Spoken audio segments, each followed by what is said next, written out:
For those of you who want a better view, I am live on my YouTube channel. My YouTube channel is www.youtube.com/ICGreen1. You know what? I'm going to write that down for you. I'm going to write it down because I've been doing a lot of writing. So www.youtube.com/ICGREEN1. All right, so I'm probably just gonna hold that up or do something with it and post it. What up?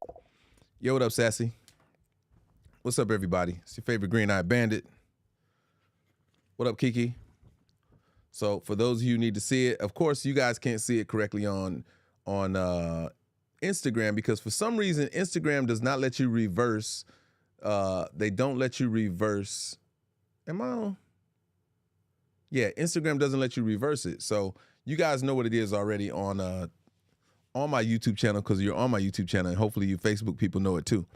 But it's youtube.com/ICGreen and the numeric 1. We got a little time today. I got a couple moments I can share with y'all. I'm gonna drop some bombs on y'all right quick. You know what I'm saying? Because it's important that we do that we had this conversation that's gonna change your situation. I'm gonna give y'all some time to get in the live. You know what I'm saying? Make sure you take some time. If you're on my Instagram, if you're on my TikTok or anywhere else where they allow you to tap the screen or do any of that kind of stuff, feel free to do so now. Share the live. I need y'all to do that now. If you're on TikTok, tap the screen, share the live. Let people know that it's about to go down. It's important that y'all do that. Let me do this. I've been meaning to do this. Where are we at? Thermostats. Can I do it from there? Nope. Alexa, turn basement thermostat down to 68 degrees. The heat's set to 68. Awesome. So today, I just want to have a quick conversation with y'all. Hopefully you tuned in. And over the past couple of days, I've been pretty consistent with giving you guys a conversation about some different things. Today, our conversation is an extension of some of the things that we talked about. So we talked about selflessness. We talked about, winning from the beginning, that you are your motivation. We talked about a few things like that. And I just want to impart on y'all some other things, right? One of those things being intent. Intentions, INTENTIONS,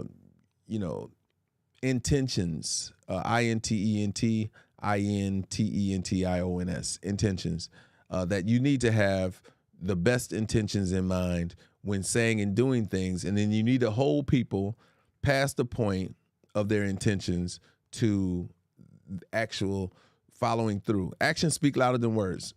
That's the best way I can say it. What up, Miss Mickey? Actions speak louder than words. Do y'all agree? Actions speak louder than words. I know a lot of people who have great intentions that I can't rock with. That I can't surround myself with, that I can't be in or have in my circle. I know a lot of people who have great intentions, but the follow through is horrible. The actions are horrible. Intentions without, there are always going to be more walkers and talkers. More talkers than walkers. What's up, Enough? There are always going to be more talkers than walkers. Unfortunately, that affects us in a negative manner because we hate to hear people say they're going to do something and then not follow through with it. What up, Telepo? It's important that we move with intention, and our intention should force us to have an action. Yep, actions scream louder than words for sure. That was Miss Mickey over on Instagram. It's something I want y'all to understand, that most of your life you should talk less and do more.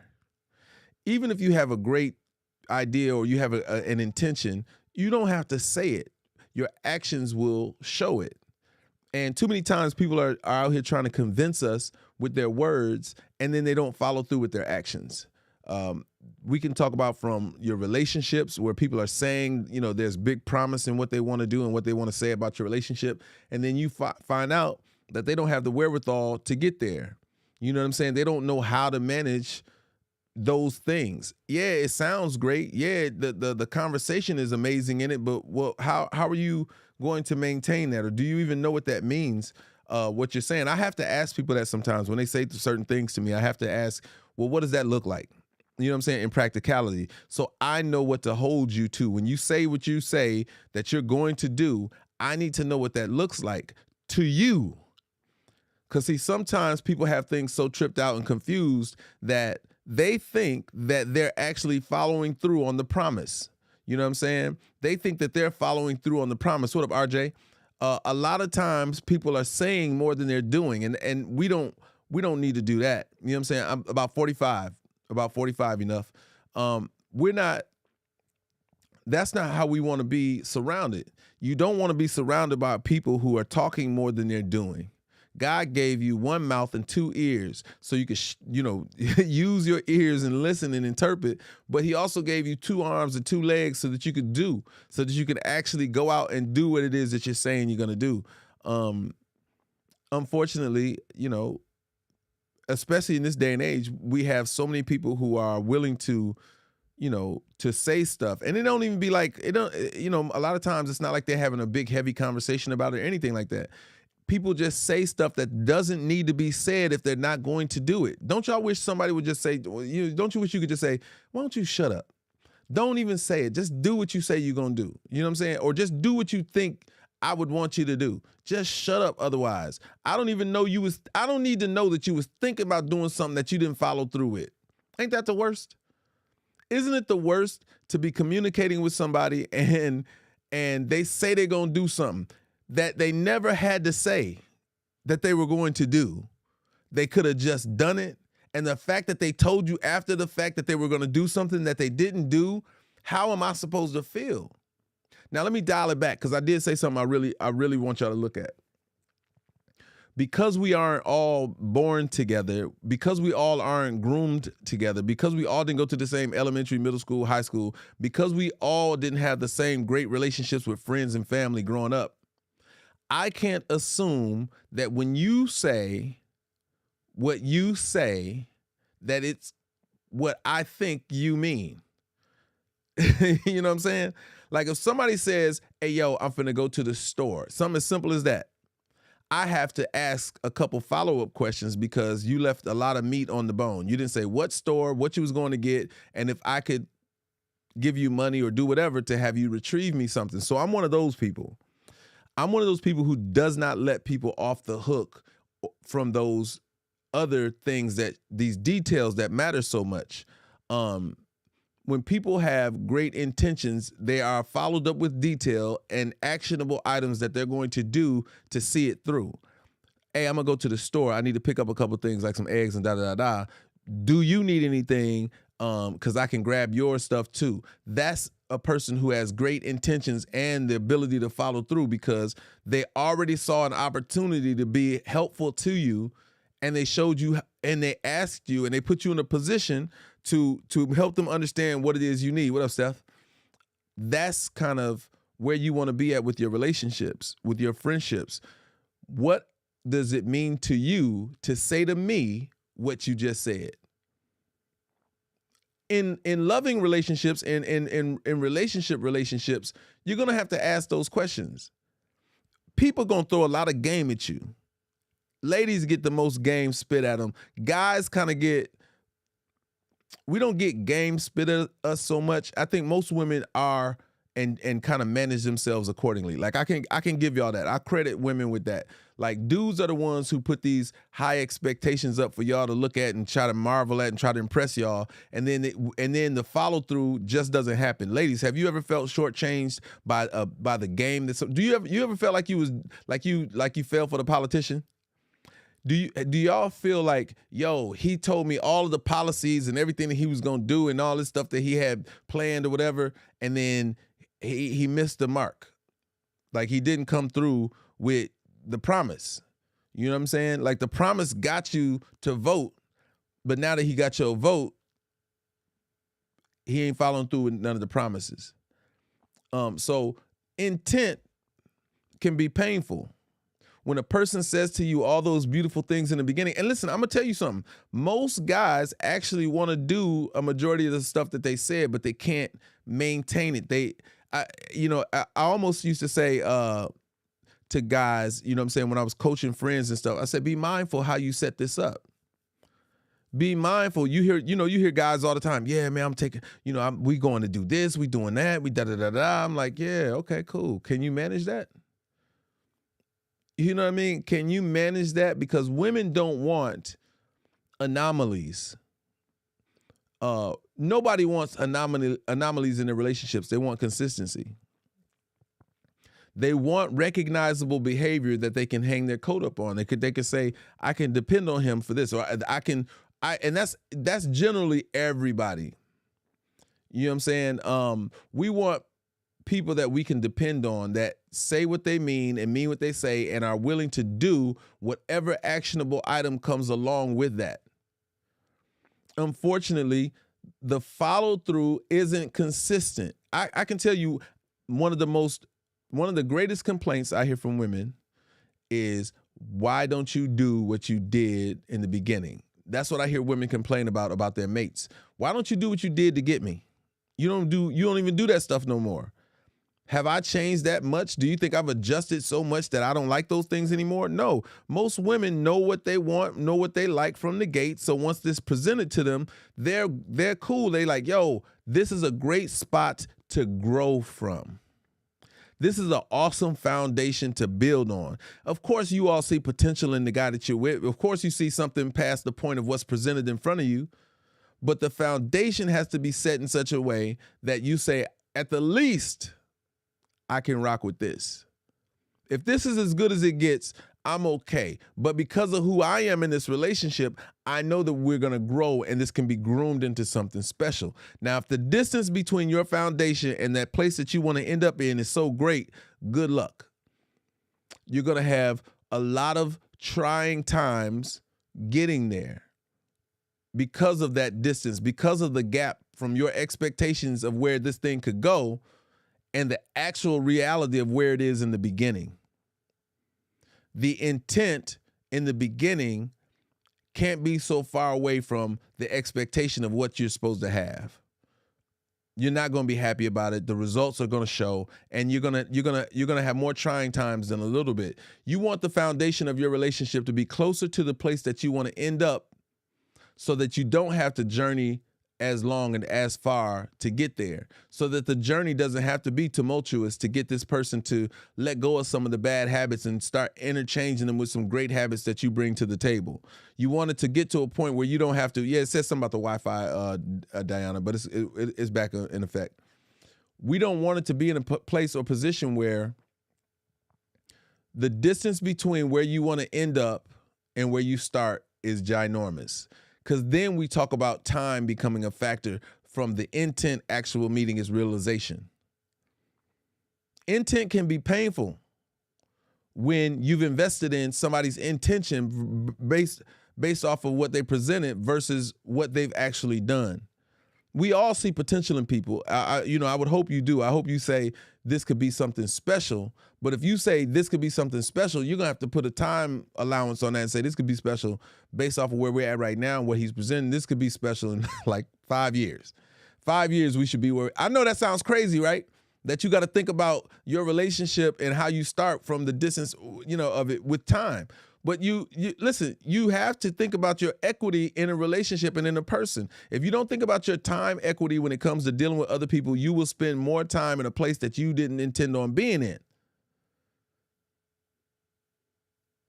The foundation matters. Where you start this race for what you want matters. It's almost like saying, listen, you're going to start in Atlanta, but this what you're asking for has to end up in California, and you're doing it on foot. You feel me? It's like that. Versus saying this starts in Atlanta and it's going to end up in Columbus, Georgia. I'll give you a little bit further. It's going to end up in Alabama. You might be able to take that trek. You might be like, Alabama, I can do that. That gives us time to cultivate things on the way. You know what I'm saying? It gives you time to put things together. What up, Sonny? It gives you time to put things together on that journey. You know what I'm saying? Because the journey is dope. The journey could be beautiful. From the journey from where you start, your foundation, to where you want to end up can be amazing if the intent meets the action. The action and the intent have to be on the same accord, and you have to know what you're willing to invest in that. I know people don't like talking like that. I know people will be like, we'll just let it happen as it happens or whatever. No, you need to put some time equity into it. And if you do, then that gives you something to strive for. It gives you a kind of bring strength into places that others not, together creating something different. Yep. And that's really what it's all about. I don't know if y'all understood that when it comes to relationship building requires you to align yourself up with somebody who is completely opposite or anything like that, but has a different viewpoint than you so that you can become a more well-rounded person together. So that pinnacle point is in the middle, that pendulum swing. I usually use the pendulum swing as a conversation point so people can understand. Everybody's like, yo, relationships should be 50-50. Does anybody in my live right now agree that relationships, whether it be work, love, dating, or whatever, who agrees that it should be 50-50? If you think a relationship should be 50-50, type it on the screen. 50-50 if you think it should be 50-50. I'll give y'all a second. If y'all think a relationship should be 50-50, go ahead.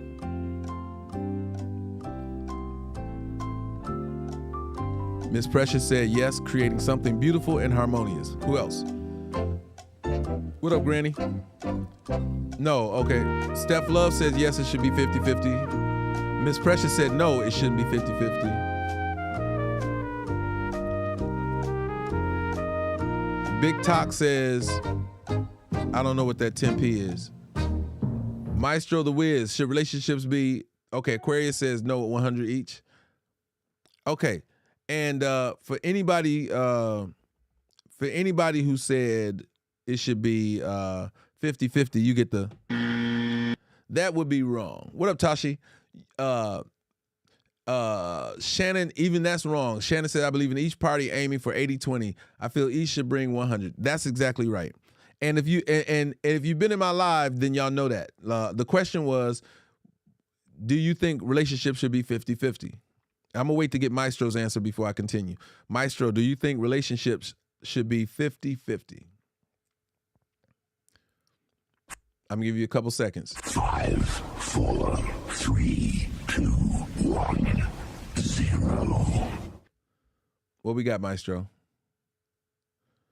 We're waiting on Maestro's answer, and I'm going to give you guys he said, nah. I'm in Puerto Rico. This is during Usher's Truth Tour or whatnot, and he's doing the Showtime special in Puerto Rico, and Beyonce is going to perform as a part of, she's gonna perform one of the songs that they have together. Lil Jon is there, Ludacris is there, Fat Joe is there, Daddy Yankee is there. There's a bunch of celebrities that are gonna jump in and out of the show with him, right? So there's a thing, if y'all don't know about it, it's called sound check. It's the time before the show starts that the artist goes and rehearses the show so that they can get microphone levels right, so they could do some blocking if need be, like where you're going to be at during this point of the show, because a lot of it is tightly scripted because of lighting, because of pyro, which is like the fire effects or things like that. There are several things that go into making sure a show goes correctly, and blocking is one of them. So I'm at the show, and Beyonce comes out to rehearse. Now, let me tell you, if you've never seen Beyonce rehearse, you would think it was the concert. That's how dope Beyonce, that's how hard she goes in rehearsal. It's almost akin to what we've heard about Kobe Bryant. Kobe Bryant practices like he's playing in the finals, like he's playing in the 7th game of the finals to win the championship. How many of y'all are performing in life like you're in the 7th game of the finals?